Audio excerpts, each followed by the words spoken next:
Okay.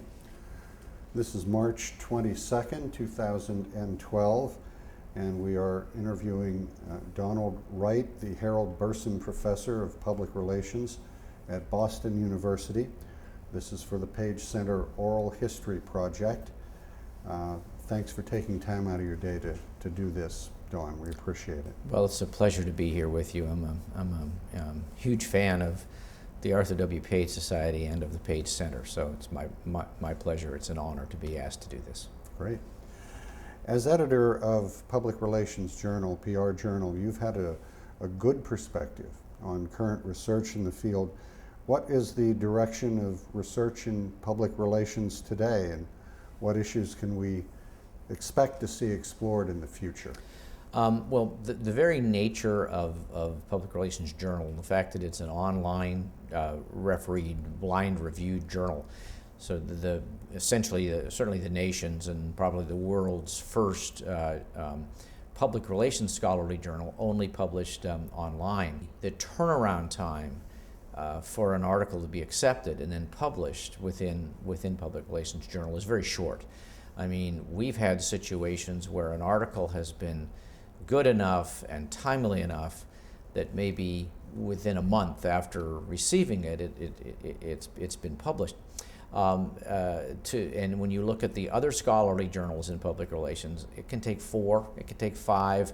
I know of one situation with a piece of research that I was the author of. It took 6 years to get published. So public relations is changing more dramatically than situation where we can wait 3, 4, 5, 6 years. And authors know this, and so particularly things like social media studies, things that are related to the new technologies or the emerging media. Since we started in 2007, we've had a lot of social or new or emerging media articles. But there's other things too that I think are shaping the landscape of the scholarly literature, not just in Public Relations Journal, but in the rest of the studies that are out there. And clearly the ROI question, I mean, everybody is looking for the return on investment situation. What's the magic formula? And of course, if whoever finds it is going to be, sitting on an island very rich, because but that's one of the big wannabes. We're seeing some very interesting things relative to measurement, that for far too many years, much of the measurement in public relations related to advertising value equivalencies, AVEs.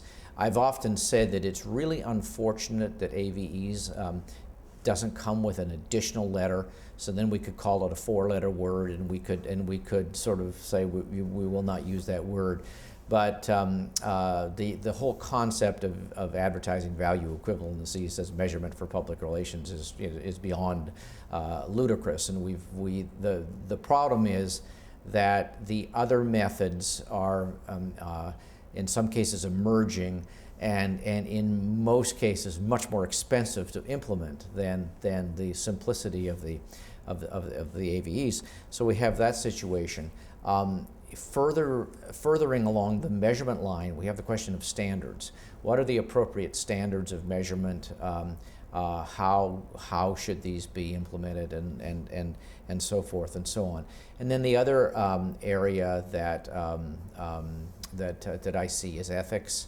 I can remember back in the 25, 30 years ago when I was publishing some of the first articles that dealt with social responsibilities and ethics in public relations.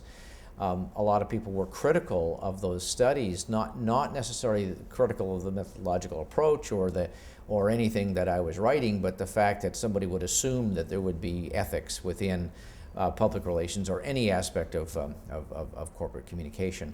Of course, that we're in a different world today. Transparency is crucial. We saw, a decade ago with the situations involving organizations such as Enron and Global Crossing and Tyco and Health South and a number of Arthur Andersen and other organizations like that. So ethics, I would add to that list as well.